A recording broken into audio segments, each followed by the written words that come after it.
கிருஷ்ணகிரி மாவட்டத்தில் பள்ளி மாணவி பாலியல் வன்கொடுமைக்கு ஆளாக்கப்பட்ட அந்த சம்பவத்தில் மாணவிக்கு கருக்கலைப்பு நடந்ததாக தகவல் வெளியானது.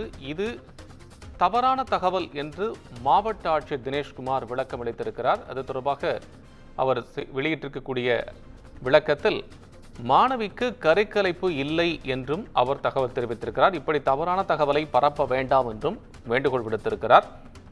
மாணவி பள்ளிக்கு 1 மாதமாக வராததால் நேரடியாக சென்று விசாரித்ததில் சிறுமி பாதிக்கப்பட்டது தெரிய வந்ததென்றும் பள்ளி ஆசிரியர்களின் வழிகாட்டுதலின்படி காவல் நிலையத்தில் பெற்றோர் புகார் அளித்திருக்கின்றனர் என்றும் மட்டுமல்ல, காவல் நிலைய வழிகாட்டுதலின்படி குழந்தைகள் பாதுகாப்பு அலகை சிறுமி தொடர்பு கொண்டார் என்றும் சொல்லப்பட்டிருக்கிறது. அது மட்டுமல்ல, பாதிக்கப்பட்ட சிறுமிக்கு உரிய மனநல ஆலோசனையும் வழங்கப்பட்டிருப்பதாக மாவட்ட ஆட்சியர் விளக்கம் அளித்திருக்கிறார்.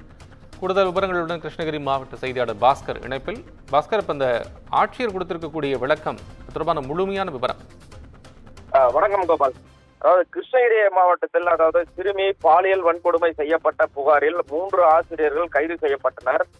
மேலும் நேற்று இரவு தகவல் கிடைத்தவுடன் போக்சோ சட்டத்தின் கீழ் வழக்கு பதிவு செய்து நடவடிக்கை மேற்கொள்ளப்பட்டு வருகிறது எனவும், ஜனவரி 3ஆம் தேதியில் இருந்து 1 மாதம் மாணவி பள்ளிக்கு வராததால் பள்ளி சார்பில் நேரடியாக சென்று விசாரணை மேற்கொண்டதில் சிறுமி பாதிக்கப்பட்டது தெரிய வந்தது.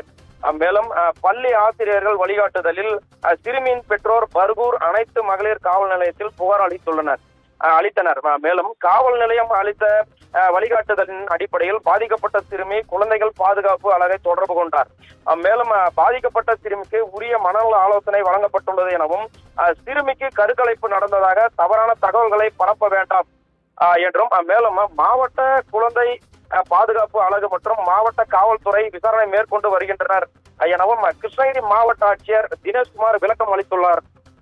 கோபால், நன்றி பாஸ்கர். உங்கள் அண்மை விவரங்களுக்கு நன்றி.